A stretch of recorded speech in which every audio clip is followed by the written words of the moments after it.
Welcome to this episode of Chalk Talk.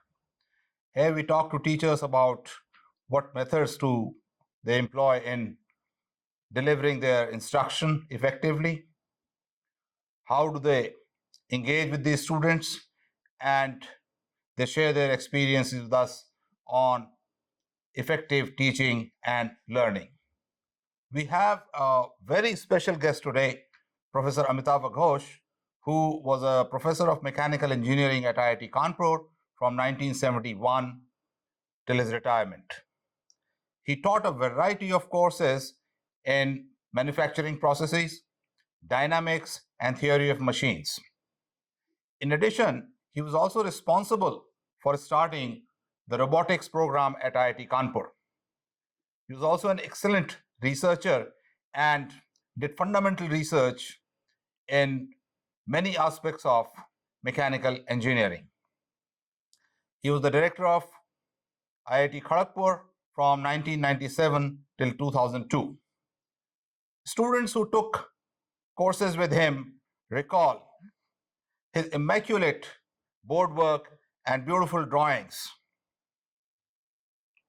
Professor Ghosh, welcome to Chalk Talk. Thank you. We thank you for spending time with us and really honored to have you with us.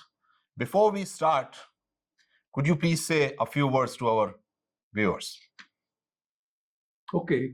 So, thank you very much, Manoj and others who have given me this opportunity to visit my dear institute and spend some time in this very unique program you have started. And I think it is going to make a major impact in the future generations' mind. So I find that what I think I saw the kind of questions you have asked in the past. Few general words about teaching I can tell. For example, my teaching life is pretty long. I started as a lecturer under the government of West Bengal service at Bengal Engineering College. I joined on 1st of May 1965. And I taught there for 5.5 years and then came to IIT Kanpur in December 1970. And I was here all along till I retired in 2007. Of course, I went abroad and also to IIT Kharagpur for 5 years. But I have been primarily a faculty of this place. After my retirement, again, I was requested by the director of my alma mater, Bengal Engineering College. It became a university by then. Which is now known as Indian Institute of Science, that is also Engineering, Science and Technology. So, but I think what happened when government of India decided to upgrade a few institutions which have potential. And then I think myself, Professor Anand Krishnan and Dr. D.V. Singh, this committee of 3 persons, we visited 7 institutions throughout India and we recommended a few to upgrade. Now, to give a suitable name, we wanted to create a separate chain, not like IITs. Right. Objective was that from our experience, we find students after graduation immediately have a tendency to go to a job. Right. And what happens, our industrial R&D or corporate R&D sectors and other government R&D institutes, they miss the chance of getting the best possible minds in fundamental research, which is required for many industrial situations. So we thought that there should be some institutes which will provide a 5-year integrated program in engineering, and it will lead to master's degree, and the students will have a strong background in the engineering science background. I think I will tell something about engineering science, which is actually very much a contribution of IIT Kanpur in India. Right. Yes, we'll talk at length about it. Yes. So, because engineering science is extremely important, because in all transitional research, that plays a very important role. So, the name we coined, I remember I spent almost a sleepless night in 428, and our office was in the visitors' hostel, and Professor Anand Krishnan and D.V. Singh were there. what name it should be given. Then I think the name we coined was Indian Institute of Engineering Science and Technology. There is no comma between engineering and Oh, there's no comma. It's No. engineering, science, and technology. Science Okay. and technology. Okay. And that's how the IIEST system Right. has been Right. launched. Okay. And first of that was the Shipur one. Right. So, Professor Ghosh, you studied at that BE College Shipur, which now you yourself are responsible for renaming IIEST, and you also taught there before moving to IIT Kanpur. What difference did you see between the two systems of teaching engineering? Okay. I think actually when we were undergraduates there, we followed an old syllabus, which was very hardcore engineering. In those days, an engineer was expected to do most of the things. Like we had a 2-year full program on surveying. Okay. We had a full course on building construction. We had a full course on 2 full courses on electrical engineering. Okay. The full course means 1 year. Oh, Yeah, there were no semester system. I see. So therefore, actually, that was the kind of engineer we used to produce, just like the general practitioners in medical line. Okay.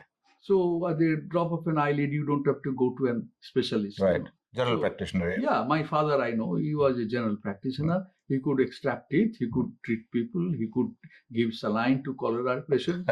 He could do most of the things he could do. So I think that kind of engineers were also produced in those days. When I became a teacher, by that time the program has changed to 5 year, and it was somewhat more science content we had and less spread. That means the mechanical engineer did not have to do 2 years of surveying, 2 years of electrical engineering, that kind of thing. When I came here, it was a sea change, frankly speaking. And this gave me some idea that what should be a modern engineering course. That means the heavy dependence on science. Okay. Let's say, for example, in Shipur, even in our time, we were not introduced to vectors. Oh. Everything we used to do by algebraic processes. Right. So I think the teaching, basic content-wise, it was very different. Again, the semester system was here. Oh, so that was also a new thing? Yeah. Okay. In India, I think semester system was introduced by IIT Kanpur. Okay. Before that, nowhere we had semester system. Okay. Not with another IIT. Oh. So I think all these things that means became very new to me, and a few other things which we'll discuss on the course of our discussion about the type of program. Okay. But the main difference was, apart from that, I think there are some unique features of IIT Kanpur which you won't find even today. Okay, tell us about them. Yeah, a few days back, actually, when I came, there was a reunion of 86 batch, which I taught quite a few courses, and they came to the VFA and dragged me there. You are here. Okay. I asked them 3 questions: that you are alumni of this place. Tell me 3 unique features of IIT Kanpur, very major ones, which you won't find in any other IIT, ISC Bangalore, anywhere. I don't want to defame any institute, but there are certain unique features, which is very important, because though you may dissociate administration from academics, but in an academic institute like this, you cannot do that. They are definitely, academics depend on the kind of administrative system. Absolutely. They drive the... definitely. The kind of freedom, flexibility, all these things you get, that depends on the administration. So, for example, I said that this is the only institution where you will find that a faculty member, the whole registry of faculty is with the dean of faculty. It's separated from registrar. Yeah. That all the personal files, starting from his advertisement, appointment to retirement, everything is with the dean of faculty. Similarly, with dean of students, all the student files are with him, dean R&D. Whereas in any other institution everything has to go through registrar. Probably now they have started following us, so that way. Yeah, but I think this is the institute which started. So talking about that, let's I'll start with the curriculum. Yeah. We hear a lot about philosophy of science-based engineering curriculum that IIT Kanpur ushered in. You did talk about there was some science and survey and all that. Tell us, I mean, when you came here, how did you find it different, and was there excitement about the science-based curriculum? I think unique thing of this institution are the three types of courses they decided. One was the basic science. Right. Next was technical arts. These are new terms to me. We never heard about Technical arts. Yes. Then engineering science. Right. And professional courses. Right. This is something which, in my opinion, is very important and is a major contribution to our Indian academics. The concept of technical arts and engineering science. Basic science, all those things were known. Right. But I think a course like TA 102 or a course like TA 203, and other places you have workshop practice. Right. They are very different. Right. So I think these are completely new innovations, and I will consider as the major contribution to our academics. All over India. All over India. Yes. This concept of this engineering science and technical arts is something very important. And unique to start with from here. No place has that kind of. So how did that help in a student's learning and a faculty member's growth? Both are important for an academic Students' institution. learning, I can tell you first of all, technical arts courses, they were designed in those days. They used to excite the mind of the students. Like say TA 202, TA 102. Right. TA 102 has been abolished now. I don't think it is. Yes, I went through that course. You went through that course. Yes. There, a student in the first year comes from school, and he is given the facility of a laboratory where he can tinker with things. Yes. And he is given that, okay, after giving some basic ideas about design, etc., not mechanical design, any design. Any design, yes. They were asked to think of something and make it. Using cardboard, right. plywood, carpentry mainly. Carpentry, all kinds of things, right. without going to machining. And I think it used to really excite the boys and girls like anything. A slightly advanced thing was in Tier 2 or 3, right. where they were given a training in machining, etc. Right. Lathe, shaper, milling machine. And then they were asked to think of something and make it. Right. And I had been a coordinator of that laboratory for many, many right. years. I could see the kind of excitement. The students will come here Sundays, Saturdays, spend till midnight. And the staff were also extremely helping.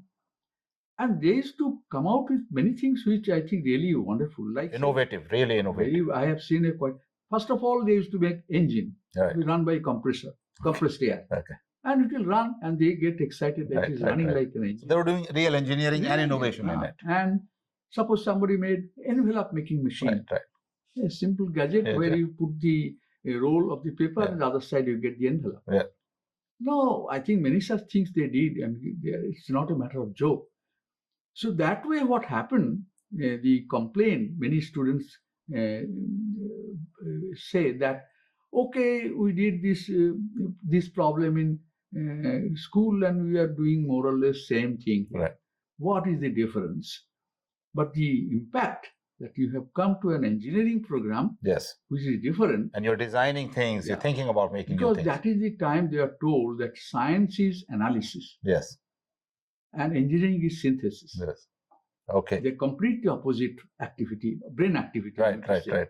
So intellectual activity wise, they're just opposite. Right. All these things they used to get a feel going through those technical arts courses. So that kind of brought them into engineering mindset, you would say. Yes.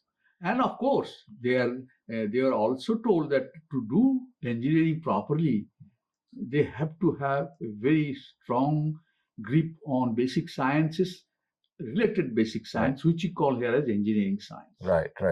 So that is science applied to engineering problems. Exactly. So Professor Ghosh, you really put your heart into all these courses. You taught with passion, and you're talking about TA 102, TA 203. So tell us a few more courses that you were really fond of looking back. Yeah, another course was in those days a core course, compulsory for everybody, system dynamics. So it was taught in, I think, third year or second year, because program changed from. I think second year. Second year. It was a compulsory course, which is actually an applied form of Newtonian mechanics, which we call dynamics nowadays. Right. Oh, that was third year. Yes. Yeah. So that was another course which I found, extremely interesting. Right. And the way dynamics is taught in other places, other institutes, it was very different from that. And the kind of examples which are very important.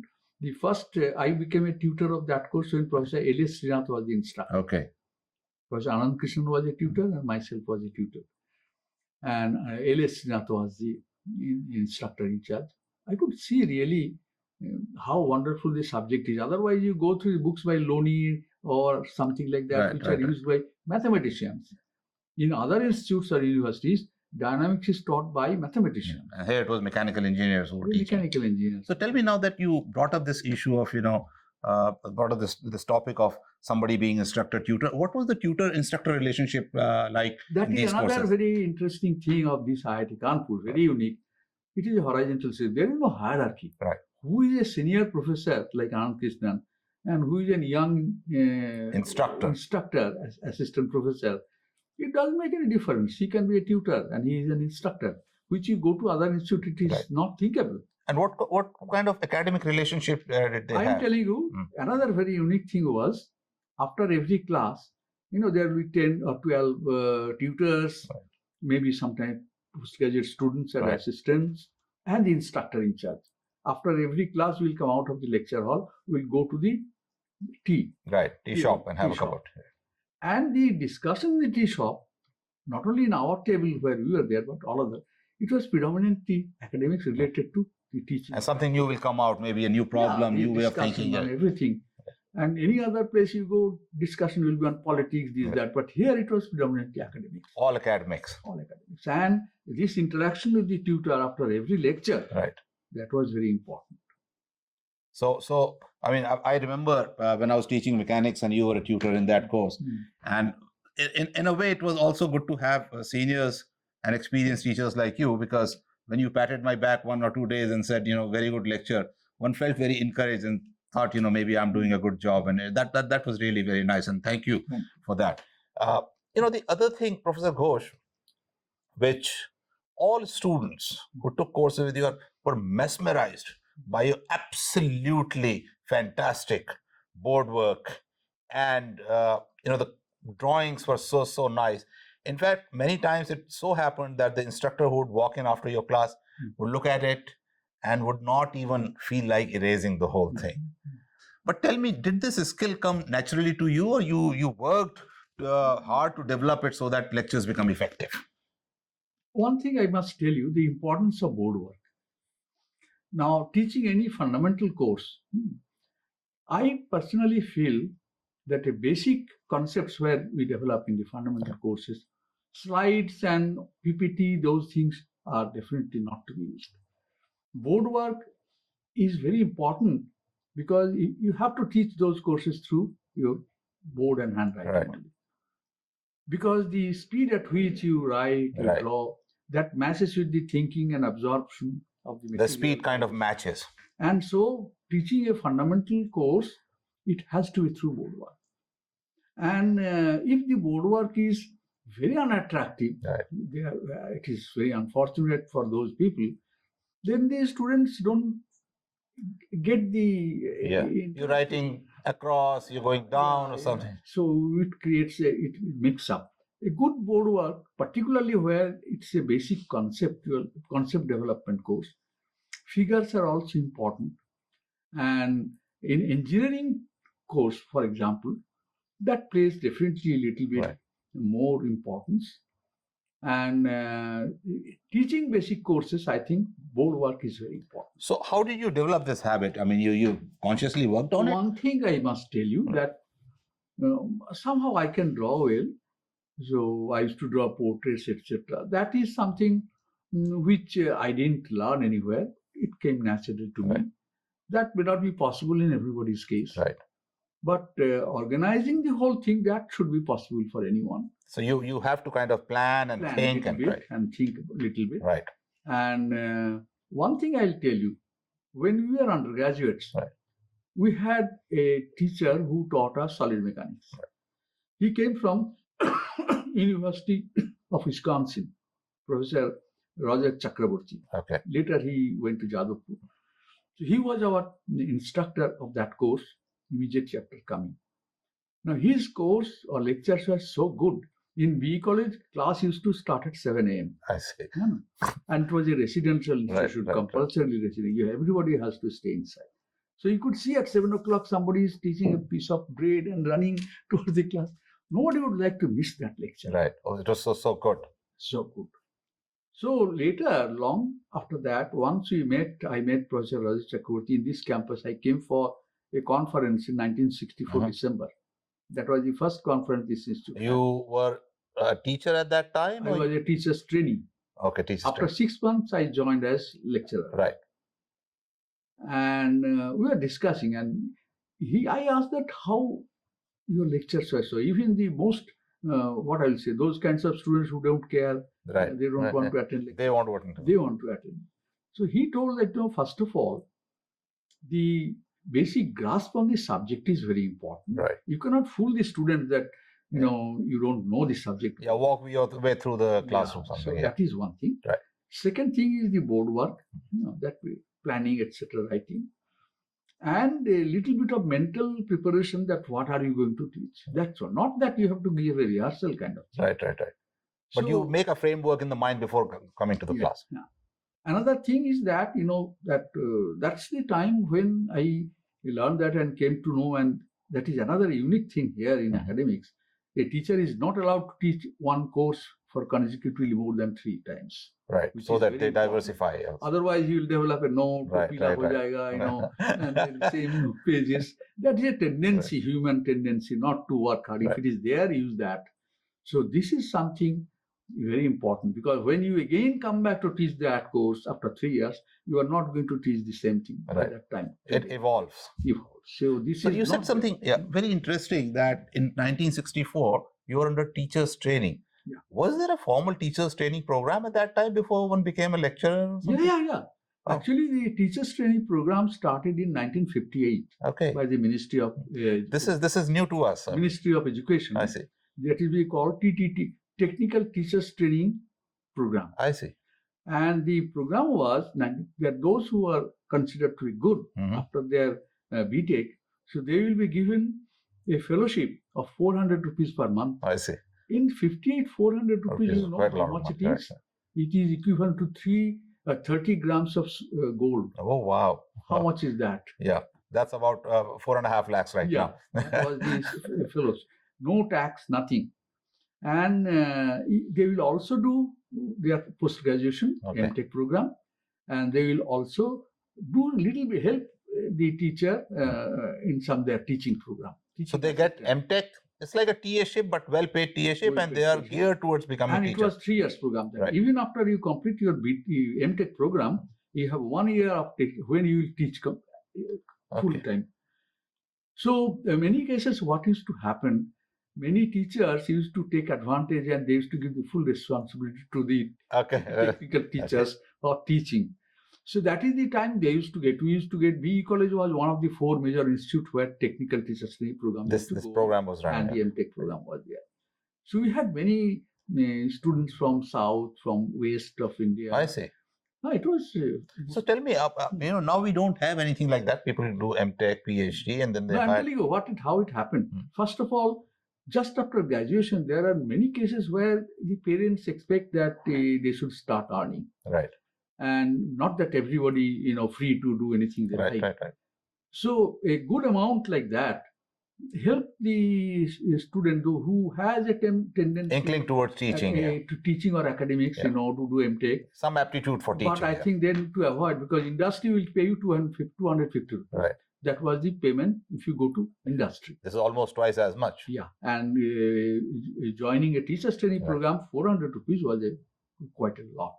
So that helped good people who had inclination towards academics to join without facing the pressure of family earning, things like that. No, because that was a good earning. Right. 400 rupees means you can spend your life in 50 rupees per month. Right. 350 rupees you could give home. Interesting. So that helped a lot of good people. Like Professor Ashok Malik was a teacher's training. I see.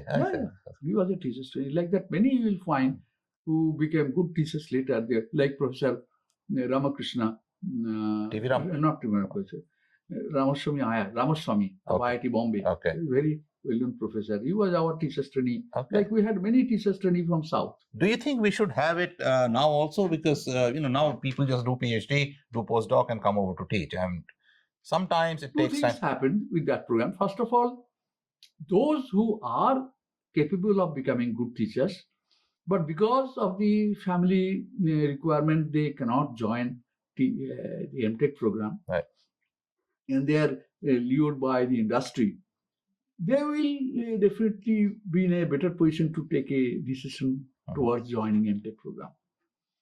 That is true. Second thing, definitely during this period, you get some kind of a warning up and come to know. Because after 3 years, you have to sign a contract that you have to join. Okay, because you have been paid so much. And Yeah. Yes.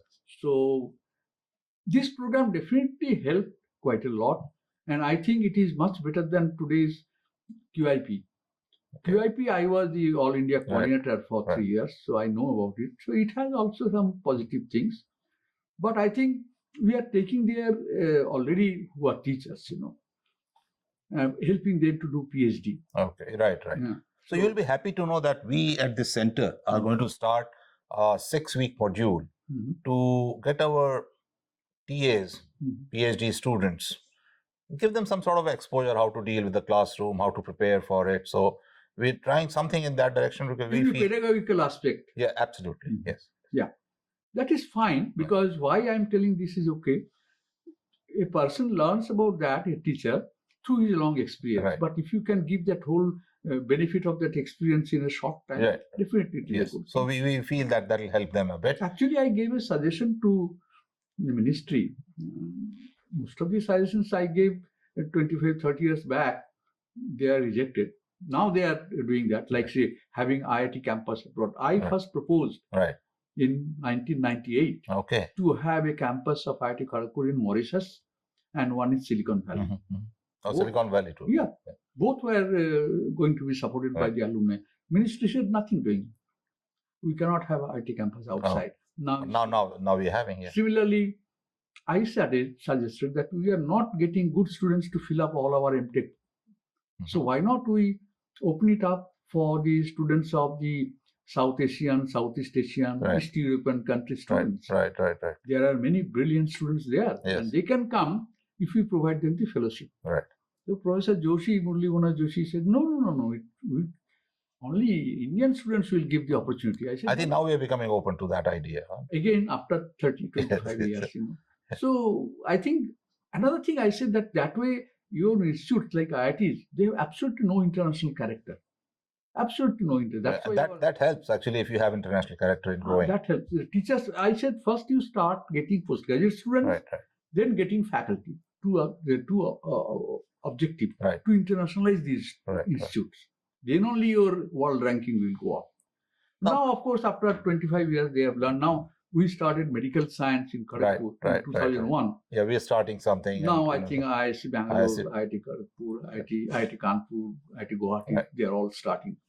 So you emphasize so much on board work. I'd like to extract something more out of you from that. So one is, do students connect better with the lecturer or the material being presented when board work is done? Because as you said, thinking and that process. So maybe learning is better, maybe more students do it. I'd like to know your views on that. And other thing which I'd like to know is, you talked about drawing on the board.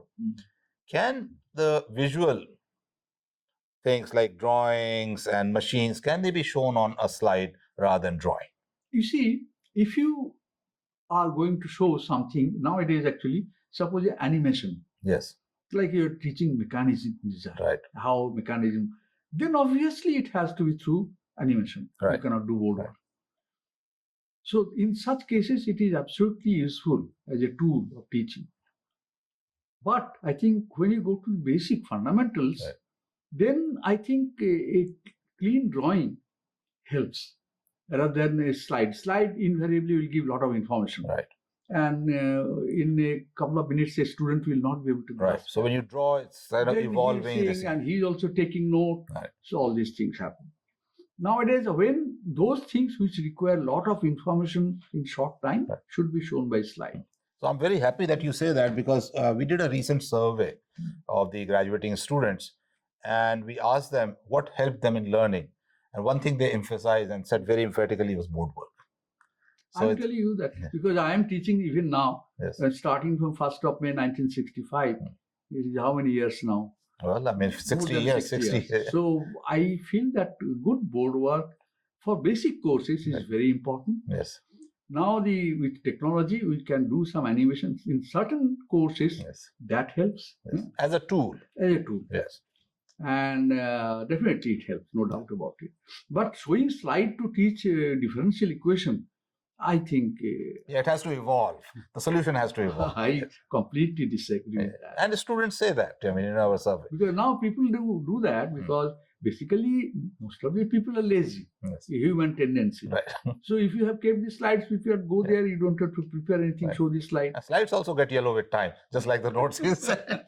So, Professor Ghosh, you carried out such excellent research work in mechanical engineering. How did you balance the rigors of two aspects of academic life, teaching and research? I think in many cases what happens, that many cases in a place like IIT Kanpur, where the student asks very deep-rooted questions, they give rise to many ideas which ultimately, like for example, in the second year dynamics course I used to teach, students ask that what is inertia? Explain.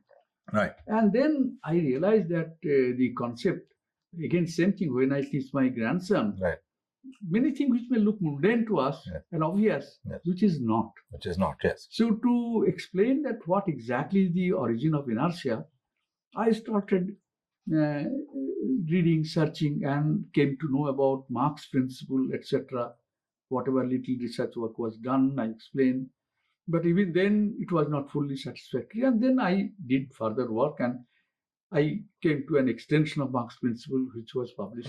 You have a book on that. Book on that also. Then the laws of motion also is slightly modified, and many things get explained, starting from your cosmological rate. So is that how you really got into this mechanics and space and orbital motion and things like those? Second year dynamics. Okay. So what you mean to say is that teaching really feeds good problems on which you can build upon and then do good research. Actually, my experience has been that. Sure. Professor Ghosh, we just discovered that you have been teaching for almost 60 years or a little more. How have you seen it evolve, the engineering education with time? One thing is happening, and quite naturally so, that influence of basic sciences in many areas of engineering is far more pronounced than what it used to be 60 years back. And therefore, that has, we are throwing out old things, but bringing new things. That is happening. One thing is happening is influence of computer science, which is quite natural. But I would like to remind my friends in teaching that they should keep that in mind, that barring the people who are doing research on computer science, that those others who are using computer science or computer programming, they should consider, or they should always treat it as a tool. Often what happens, that tool becomes the predominant thing, Right. So, which is very unfortunate. And both the student, the teacher, the researcher, they should always keep in mind, unless they are doing research in evolving new algorithms, new ideas of computer science, computer engineering is a tool for the other branches. For all other branches. So, and of course, what is to take, like, for example, one of my undergraduate BTech, actually BE College has a tradition of thesis in the fourth year. Okay. So Ashok Malik did his major thesis of I see. During his undergraduate. Yeah, which gradually evolved into his PhD program. Right. Yeah. So I think another such program was the temperature distribution of a pointed heat source in a rotating cylinder. Okay. So I remember the analytical solution was a double series. How to find out the actual value. So we had to go, there was only digital computer available at that time was at CMER Durgapur. IBM 70, IBM, what was that? 1620. Okay. That was the training where we also got training here, 1620 in IIT Kanpur. Where you can see that loop, it has fallen in loop. Some program has been Right. So I went to Durgapur, getting the program to only evaluate the double series for a few parameters. Okay. So the in charge was Dr. Swami Hook. He was earlier in IIT Kanpur. Okay. Then he shifted to Durgapur. So we went whole after taking dinner, and we taking a flask of coffee, etc. Right, and ran the program. It ran almost for 9 hours, Okay. And gave the the values for the double series for a number of parameters. Right. So therefore, you can see now, I think in mobile, it will take maybe a split second. Yeah, split second. So those things are definitely many things you can do now which you could not do before. But they should remain as tools. As tools. Your focus should be on that double series, what it means. How did you do the Fourier transform, all those things through which you got that, solve the conduction equations like that. So what as we progress, you said, many things get dropped, many things get replaced. What is it that remains unchanged and should remain unchanged in an engineer's education? And, basically those things which are absolutely fundamental to their training. Here I can tell you something which is very relevant because this is the question I asked to industrialists in USA. Right. Because you know that IIT Kanpur started in the US program. I was the coordinator for 6 years. And other IITs were there, and there are 5 or 7 US universities. Right. So once we were having our program in Chicago, and a meeting was there, a group discussion with 6 or 7 industry representatives and of us, like Gandhi was also there most probably, and our US university. So various representatives from Indian educational institutes and industrialists from USA industry. So there I asked the question that what kind of a mechanical, it was related to manufacturing mechanical engineering. What kind of mechanical engineer you'd love to get from universities? So they told me, which is very interesting. They said, you cannot produce any engineer. Right. You can produce students, and we would love to get young people trained in basic fundamental subjects like Newtonian mechanics, fluid mechanics, thermodynamics, electromagnetism and electricity, and material science, barring mathematics. So as I was mentioning, they said that, they wanted young people trained in basic fundamentals of engineering science related to mechanical engineering, like Newtonian mechanics, thermodynamics, fluid mechanics, solid mechanics, electricity, magnetism, and basic mathematics and materials will be there. They said a person like that will become an excellent mechanical engineer anywhere in the world. Oh, so as your basics are absolutely clear, and you had already mentioned at IIT Kanpur we also do technical arts and engineering science. A bit of that, probably thermodynamics can come as engineering science, and then rest training they can do that. I think precisely that is what I think you have to keep in mind, that IIT Kanpur's initial academic programs were designed not by just arigari people. They were famous professors from the most famous universities, 9 universities of USA. Right. Like MIT, Caltech, Stanford, Berkeley, Princeton, Purdue. So I think like professors like Holt Astley, Norman Dahl, they are all professors here. Yes. And I think what they did, they did it with purpose and understanding. And I have been told that they also wanted to do some experiment. Okay. And they used this IIT Kanpur and the KIAP program, or KIAP, for that purpose. I see. So they were learning through it also. In a sense, our initial programs, etc., were also a part of experiments by those people. Oh. And they have done well. I mean, we have done well. And you can see that IIT Kanpur students, they definitely has a different kind of upbringing and and thinking process also. And actually, that's why you will find that a maximum number, though India cannot boast of too many of breakthroughs. Yes. But whatever little has been done in engineering related and physics and science related subjects, it is IIT Kanpur. Yes. Thank you for such a reassuring note on our education.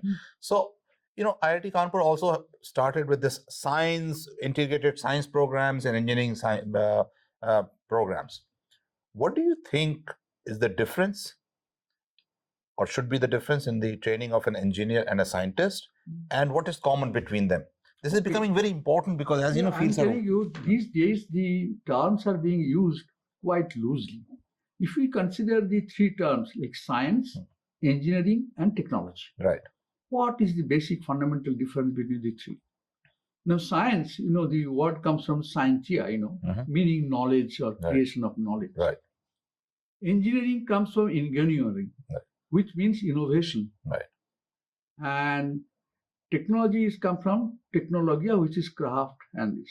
So I will give you an example. Consider lasers, for example. So the phenomena of stimulated radiation is a part of science. A physicist discovered the phenomena of Einstein did that. Stimulated emission of radiation. Yes. But just a stimulated emission of radiation has got no value otherwise. What engineering does, he uses that knowledge and that phenomena, manipulates it, innovates it, so that it becomes something useful like a laser beam. Yes. So the creation of laser is a part of engineering. But then, once that is done, how do you use this laser? You can do cutting, you can do other kinds of things, you can use it in communication. That becomes a part of technology. So how important is it for all these people who have these different kinds of training in thinking to talk to each other to come up with new things? Because that is something which is going down. No, why I'm telling you, I gave one concrete example without making it very nebulous. That the laser thing, Right. So though you may consider creation of laser as a part of physics, but it is not. That activity is engineering. Right. Maybe a physicist is doing it. That's okay, but he did engineering. Engineering. Yes. Because engineering is innovation and manipulation, and technology is part of that. Nowadays, engineering and technology, they are mixed. They're mixed, but they are not same thing. So you tell me, in our education system, the IIT Kanpur, we are very, very proud of our core courses. How important a role these core courses play in training the engineers and scientists that we do, because everybody out here takes those core courses. That actually, here my son, elder son, did integrated physics here. Yes. So when he was going through his first year, and I asked, tell me, you are going through this tier 1-1, which was engineering graphics. Do you think in physics it is an important course? So he gave a very affirmative answer. He said, Baba, it is very important. Yes. Because that is a course for the first time our mind is being trained to imagine things and conceive. So visualize. Right. So which we never did before. It was only tinkering with numbers, manipulation of numbers and calculations. But thinking of something which is in the mind, this training is coming through this course, which we never did before. So it kind of opens up the mind, even if the person is being trained as a physicist. So these core courses that way play an important role. Whatever maybe he has to think something. And that visualization of something is far more, because we are not producing draftsmen. Right. So the training of our first year 1 course, I was also instructor there. Right. It is not to train them as draftsmen, lettering this, that. It is to conceive that if there are two planes in space, what is their intersection? So that's very interesting that you say, because recently we had a talk by an industry person who's a corporate world leader. And he was saying that core courses actually bring out the excellence in people. So you're pretty much saying, and he felt that as a student and now as a leadership program runner. Our core program, I'm telling you, is something very important. And you have seen that perhaps that our core program was common to all. Hardcore, then softcore, and then professional. Right. So I think it was an excellent program. I have experience with other institutes, like what they do at Shibpur, what they did at Kharagpur. I know about Bombay and other places also. IIT Bangalore also, I was there, but they don't have undergraduate program. So therefore, I don't discuss that. So we at IIT Kanpur discuss a lot about core program, what actually forms the core and what can be replaced. And particularly with AI and machine learning, things like those coming, there's also a discussion, maybe some part of the core can be replaced by these things. So what actually forms the core of engineering education? AI actually is going to pose a very major challenge. Earlier, a major activity of teaching is to depend on transferring information Right. about something Yeah. which you know and student doesn't know. Right. Now that may not play a very major role because everything in a much better form is available to him through AI and others. So to make the student interesting, you have to do something which you cannot find just by tinkering with the AI and others. So I thought of this, I thought that we should now develop our courses in a manner where you train the mind, which is not possible with AI. And one example I give this engineering graphics, for example. Right. So that helps you, like I give, okay, these are the traces of the plane, and this is a straight line whose plan and elevation are given. Find out the point of intersection. Now, this helps the training of the mind, and it is just one example. I think courses should be now slightly redesigned where it will train their minds to think rather than just getting some information and transferring it. So you're making a very, very important point for us who, and particularly for those who are now starting their career as teachers, that our focus has to change from just transferring knowledge to how to train the mind. And I think that's where teachers training again becomes very important, how to engage people. I think it was a good program. Many good teachers you find today, most of them have retired because it is, but I think many of them were actually product of teachers training. Okay, thank you for that information. Professor Ghosh, you have remained active and you're teaching a course right now. So I have two questions in that regard. How do you keep yourself motivated to learn and teach? This I tell to many. Recently, there was a program on Indian knowledge system in the university. I helped them. It was on Brahmi script. I said I will also be a participant, learn it. Okay. And during that course, I learned Brahmi script and I could read the Ashokan inscription, and I could. It gives me some pleasure. I have learned something new. So the participants, they are mostly young people. They wanted to know that why you did that and how do you feel.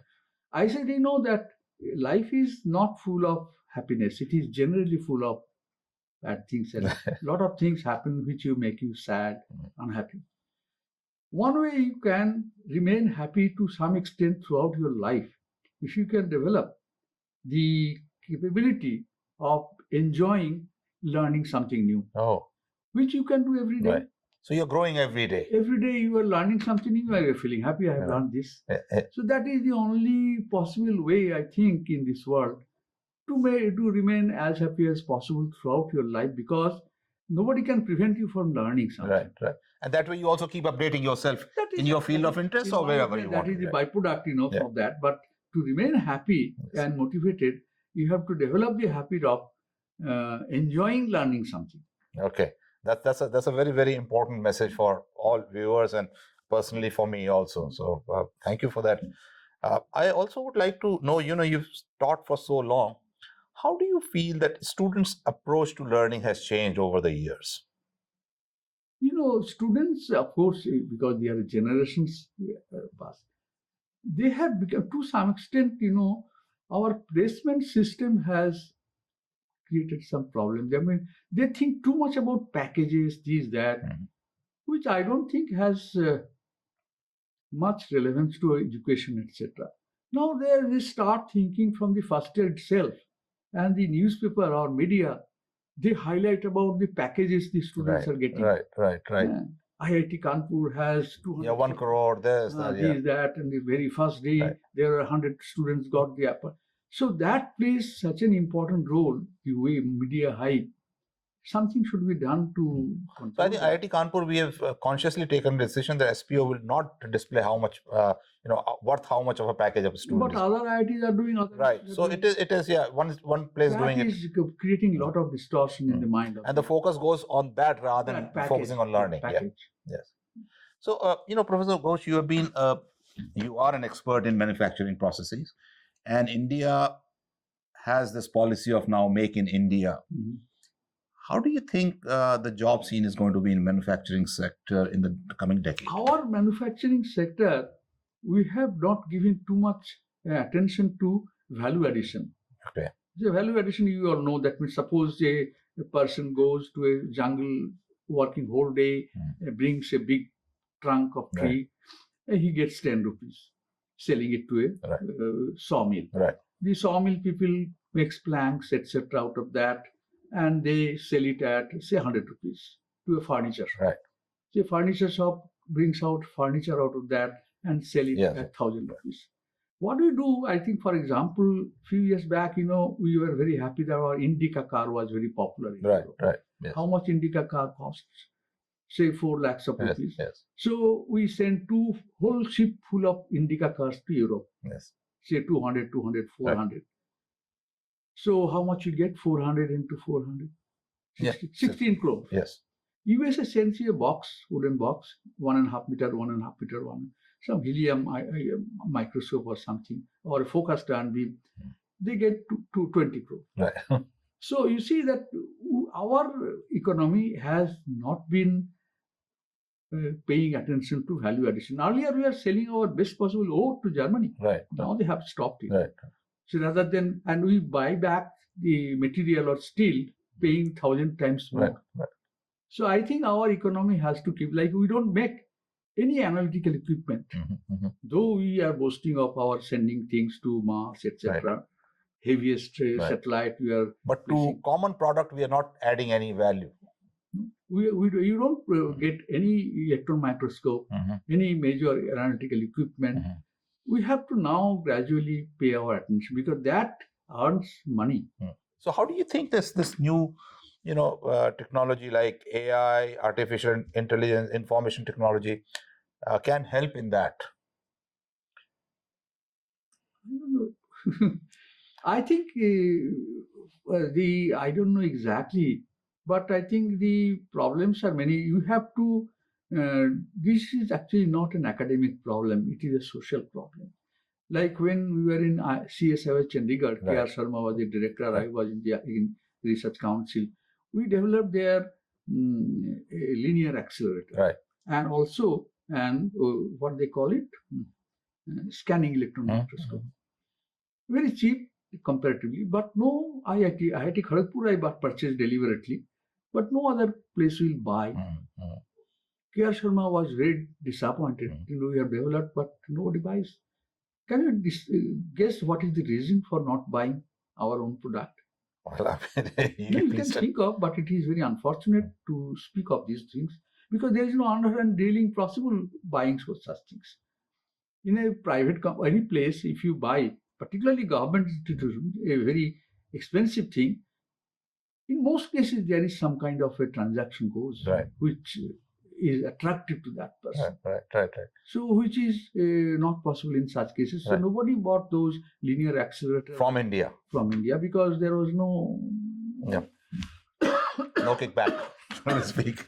So no payback. But I think gradually, if the government insists, we should also pay attention in making those high-end, high-valued analytical equipment. So do you think that kind of value addition and making products which are high-end would attract students also to take up core jobs?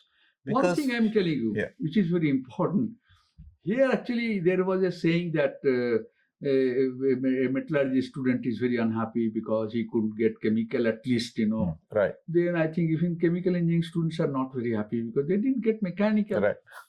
Mechanical students used to always think, oh my God, I missed at least electrical could have been good. So electrical students were also not very happy because that computer science is there. And the last thing was very, in my opinion, very objectionable. Computer science students are also not very happy because teachers are all bad. So anyhow, so I think what I was saying in this context is that our one thing I want to tell, I missed that actually, that you are asking that your question was what? That if you pinpoint your question about this. The pinpoint question is that, students are not taking core jobs. Yeah. So How do we motivate them? Do you think value addition, making them high end, would help I'm them? telling you, in this context, students who are not taking mechanical or manufacturing. Why I asked them? They said, sir, there is no intellectual challenge in that. Okay. They want, actually, there are a lot of good students who want that kind of activity or that kind of subject which poses intellectual challenge. Right. Now, there are many new areas which are still on the horizon. They have not come up. They have major intellectual challenge, even for manufacturing. Right. Like subjects like synthetic biology. Right. Where, now engineers are learning that nature is the best teacher. So you should follow nature. Right. So they're designing machines, etc., all following the life science principle. Right. That is synthetic biology. Right. Or things like self-assembly. Right. Things will be produced By themselves. Right. These are going to pose the extreme intellectual challenges. And that may attract students that to will core attract the bright students to engineering. Right. So I think we should also keep that in mind in our curriculum design.